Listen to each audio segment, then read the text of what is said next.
Hey guys, today I'm going to be showing you how to prepare your tracks and get them sent over to a mix engineer. And in usual fashion, I'm just not going to waste your time and just get straight into the DAW. So let's just say I've just finished the song. Everything's done, how I like it. I have the demo mix kind of already prepared. So the first thing I would do before anything else is just render the full track. And that's just so the mix engineer that you choose will have a base point to kind of just reference off of on what you're looking for in the mix. And I would just put that in a separate folder within the folder that you're putting all of your multi-tracks in. So you can make the folder anywhere.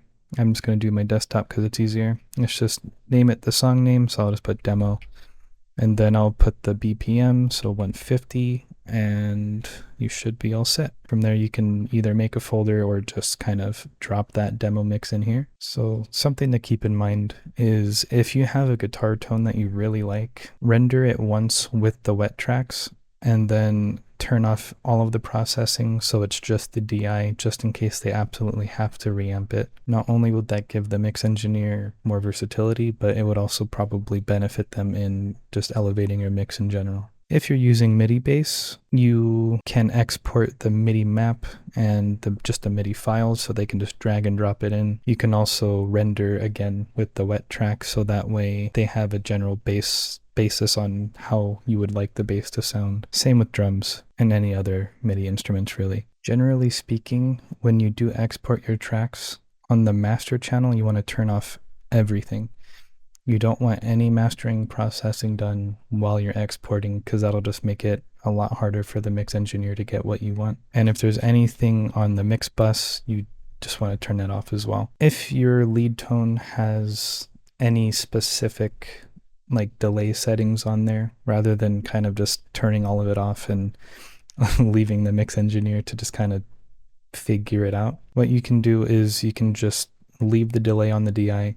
That way it's already set. All they have to do is dial in an amp tone. So as you can see here, since I've already kind of rendered this out, I've had choir, I've had orchestra, I had everything in MIDI instruments and I just rendered it. That part is very important because when you have like a choir VSTI virtual instrument, it's not always guaranteed that the mix engineer is going to have it. So just render that, just make everyone's life easier. So I'm just going to go through it real quick and just show you because sometimes that's easier. So first, master, turn that off. I'll turn off the guitar bus, bass bus processing, leave the virtual instruments alone, and turn off the drum processing. Any other additional processing for like the kick, snare, toms, overheads, rooms, turn all those off. If there's something really important like my kick ultra sub here, I'll just show you what that's like. Kind of useless, but without any of that processing that is important to the sound, it's better to just leave it. Same with the anvil sound here. It's really reverby and echoey, and I want that specific sound, so I'll leave that processing.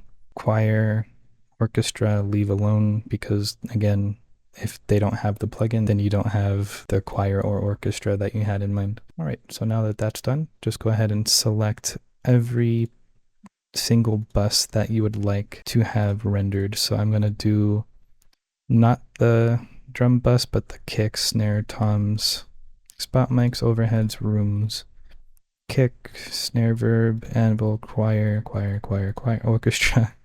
And for orchestra, I'm just going to do the bus because I like how they're balanced and I don't really want that changed. Impact sub, impact background, impact short, just for an example. So now that that's done, I'm going to go ahead and just open the render window. And for directory, browse for directory. I'm going to go ahead and just open up that demo folder I made earlier. And I already made a folder in there called multitracks. Hit OK.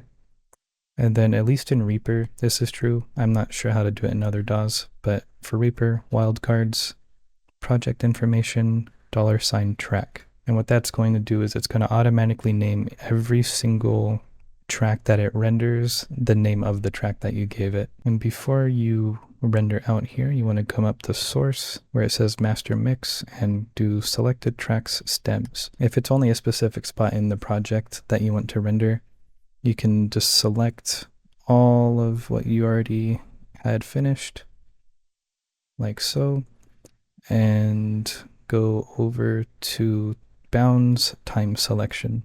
That way it will only render whatever is selected in what you just selected.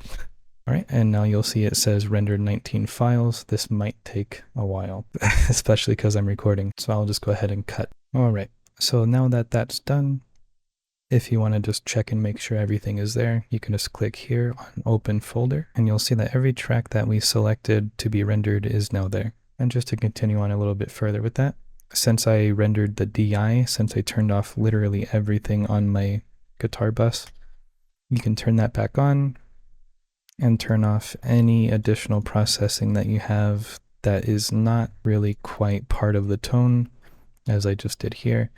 So I have some of the gate stuff from Kali and the amp from Gojira. Just render the raw tone so they can mix the tone if they want. And they already have the demo mix to reference to see how it should generally sound. And you can also do that with the bass and the drums. If you want to have like a specific feel of a drum mix, you can also render with all of the effects on that you turned off here, and then just select the drum bus, render that out, throw that in the folder, just call it like drum reference mix, and that would also help a lot. But yeah, that was just a quick, easy tutorial for you guys today. I have some major announcements coming soon, so stay tuned for that.